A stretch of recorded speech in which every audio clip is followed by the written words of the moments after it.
갑에게 법정지상권 또는 간섭법상 법정지상권 인정되는 경우, 자, 결국 지상권을 물어보는 거죠. 갑 중심으로 보면 되겠네요. 이걸 기억하셔야 돼요. 토지 소유자하고 건물 소유자가 같아야 됩니다. 그 후 매매 등을 이유로 해서 토지 소유자나 또는 건물 소유자가 다른 사람으로 바뀌는 경우에요.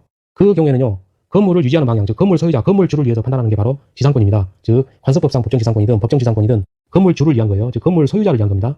건물을 부수지 않겠다는 거예요. 건물을 유지하는 겁니다. 이거를 기억하십시오. 기억. 을 소유 토지 이외에 토지는 을 소유입니다. 을의 승낙을 얻어 신축한 병소유 건물, 건물은 병입니다. 이 건물을 갑이 매수했다는 거죠. 갑에게는 지상권이 일절 없어요. 왜 그러냐면은 토지 소유자와 건물 소유자 같아야 되는데 달라요. 그렇기 때문에 갑은 지상권이 없습니다.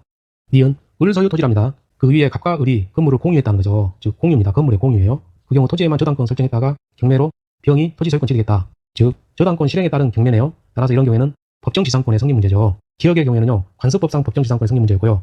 경매로 인한 경우는 법정지상권의 성립 문제입니다. 문제에서는 이러한 부분까지 구별할 필요는 없어요. 우린 지상권이 있는지 말면 됩니다. 토지는 을의 소유, 건물은 갑과 을이 공유입니다. 한 개의 건물이에요. 한 개의 물건입니다. 병이 토지 소유권 취득했다는 거죠. 이 경우 토지 소유자가 을이고 건물에서 을과 함께 갑이 공유하고 있는데 갑의 경우에도 지상권이 인정이 됩니다. 정확하게는 법정지상권이죠. 공유물이기 때문에 한 개의 물건이기 때문에 토지 소유자와 건물 소유자가 같은 걸로 보는 거예요. 건물을 쪼갤 수가 없기 때문에 그렇습니다. 따라서 이 경우는 갑과 을이 함께 병에 대해서 지상권을 가지고 있는 모습입니다. 따라서 니은은 맞죠. 디귿 갑이 을로부터 을 소유 미등기 건물과 자 건물인데 미등기랍니다. 이런 경우는 좀 조심해야 돼요. 그 대지를 함께 매수하고 함께 매수 이 부분도 포인트예요.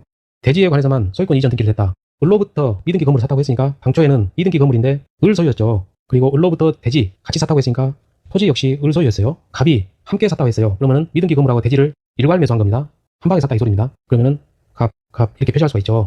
자, 안 읽은 부분 보면요. 대지에 관해서만 소유권 이전 등기를 했답니다. 만자가 있죠. 토지에 대해서는 갑의 소유 맞아요. 법률상 갑 소유입니다. 그러나 여전히 건물에 대해서는 미등기죠. 매수, 즉 법률 행위이기 때문에 등기를 해야지만이 건물 소유권이 넘어오는데 여전히 미등기다 보니까 이 건물은 법률상으로는 을 소유가 되어버립니다. 그 상태에서 건물에 대한 등기 전 설정된 저당권에 의해서 대지가 경매되었다. 즉 담보권 실행에 따른 경매죠. 따라서 법정지상권 성부가 문제되는 거죠. 이 경우 병이 토지 소유권을 취득했다. 즉 경매로 병이 땅 주인이 된 겁니다. 우리는 지금 갑에게 인정이 되느냐를 보는 거죠. 갑에게 지상권이 인정되느냐를 보는 겁니다. 그렇다면 전제 조건은 갑은 건물주여야 되거든요. 건물 소유자여야 되는데 이 그림에 대해서 을이 소유자이지 갑은 소유자가 아니에요. 따라서 갑에게 병에 대한 지상권을 인정할 여지조차도 없습니다. 그래서 이건 틀린 거죠. 일괄 매수는 안 된다 이렇게 외우지 마시고요. 그냥 그림으로 보면 다 풀립니다. 기본 로직에 따르면 자연스럽게 다 풀리는 것들이지 일괄 매수는 안 돼, 뭐는 돼 이렇게 외우는 거 아니에요. 그런 것까지 외우다 보면 물권법이 정말 힘들어집니다.